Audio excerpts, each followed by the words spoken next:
guys, WWTD this week. I'm driving around, checking out our projects. We got one going on the market today, which is pretty cool. It's gonna be a low dollar, little affordable house. I call it our little house in the hood here. Southeast Portland hits the market today. Should be a great little project. Bought it for $150. We put about 25-ish into it, and we're gonna list it somewhere $269, $279, something like that.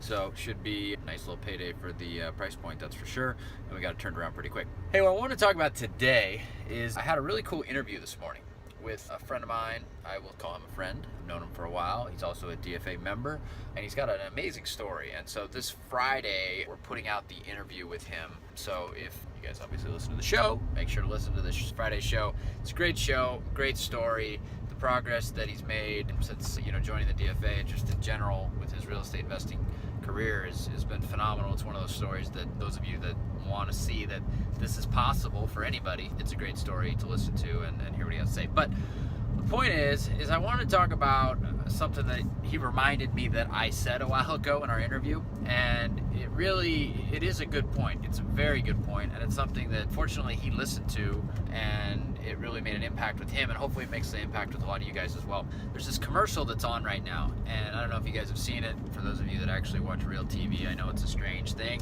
to actually watch real TV and commercials these days, but it's a Gatorade commercial, I think, and it's all about defeat is your driver, right? It drives you to succeed. And especially now, I think we're in a world where, a lot of parents and school systems and sports systems, they push for, everybody gets a ribbon or everybody gets a trophy, participation awards and all that bullshit, which is exactly that. It's bullshit. You're robbing people of not only failure, but also success and joy. So, the commercial's cool because it shows failure and defeat as a driver to creating success for yourself. And that's why I think it's so important that, number one, kids play sports. If your kids aren't playing sports, put them in sports. Get them in team sports, because you want them to be able to feel what it feels like to succeed, but you also want them to feel defeat and failure and loss, because if they feel that, you can potentially use that as a driver for future success, for your life, career, everything, right? You have to be able to harness that and use that as motivation. I mean, one small story, I haven't shared this with you guys, but it's been almost 20 years now, and I have a very, very vivid memory. My senior year of high school, myself and the other player on our lacrosse team, we were the two best players in the state, and we were both really good. I actually held the scoring title for the state a number of years thereafter, but we played the state championship game, and we were on the verge of winning the first state championship for our high school, and we had it pretty much in the bag. We led most of the game. We got a penalty called on us in the last period, and it was a 3-minute unreleasable, and so the team we were playing against, they actually scored 3 goals during this 3-minute unreleasable penalty, so they ended up going up by 1 when we thought we were going to win the whole time. Well, coming down to the last 10 seconds of the game, I got the ball, I got by my defender, and I got a shot on goal, and I still vividly remember this to this day.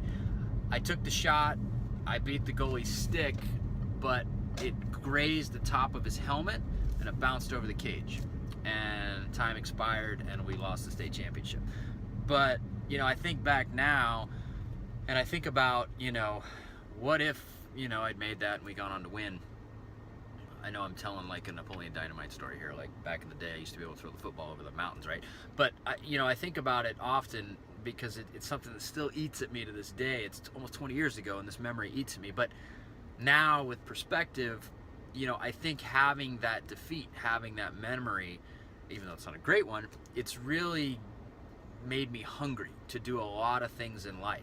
If we had won that state championship and we were the ones that got our pictures all over the paper and all the accolades and all the interviews and everything else, somebody wants to interview the loser, right? Would that have changed me? I don't know. Maybe it would have. I definitely know that this burning feeling that I have inside me every time I think about that would be gone. I wouldn't have it. It'd be something different. So, defeat is real, and it can drive you to do a lot of things. And then that kind of segues to the other point, which is, are you interested or are you committed, right?